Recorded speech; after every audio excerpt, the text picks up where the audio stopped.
5 દિવસથી મારા પપ્પા ડિજિટલી એરેસ્ટ હતા.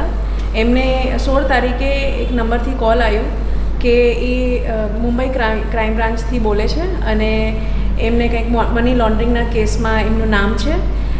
એવી રીતના કરીને એમને ઘણા બધા ફ્રોડ ડોક્યુમેન્ટ્સ, સુપ્રીમ કોર્ટના લેટર, એમનું અને જે બધું ફ્રોડ ડોક્યુમેન્ટ બતાવીને એમનું ટ્રસ્ટ ગેઇન કર્યું.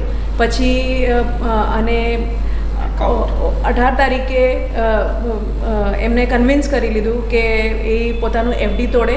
16 લાખની પપ્પાની એફડી તોડાવવા માટે એમને પ્રેશરાઇઝ કર્યું અને આખા દિવસ વિડીયો કોલ ચાલુ રાખતા હતા, એમને મોનિટર કરતા હતા, કોઈની જોડે વાત નહોતા કરવા દેતા.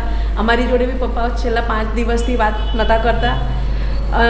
અને જ્યારે એ બેંક ગયા, ઇન્ડસઇન્ડ બેંક ભાયલીમાં, ત્યારે બ્રાન્ચ મેનેજરને થોડું ડાઉટ થયું અને એમને ભાયલી પોલીસ સ્ટેશન, વડોદરા તાલુકા ભાયલી પોલીસ સ્ટેશન છે, ત્યાંના 2 પોલીસ ઓફિસરને ત્યાં બોલાવ્યા. મારા ફાધરને એ લોકોએ ઇન્ફોર્મ કર્યું કે ભાઈ તમારી જોડે ફ્રોડ થઈ રહ્યું છે, અને ત્યારે પપ્પાને ખ્યાલ આવ્યું કે આવું છે. પછી પોલીસવાળાએ એમને પેલા સ્કેમરને ફોન પર બહુ જ ખખડાયું અને મારા પપ્પા આનાથી બચી ગયા. બધાથી રિક્વેસ્ટ છે કે આવા સ્કેમમાં ના પડો અને બચો.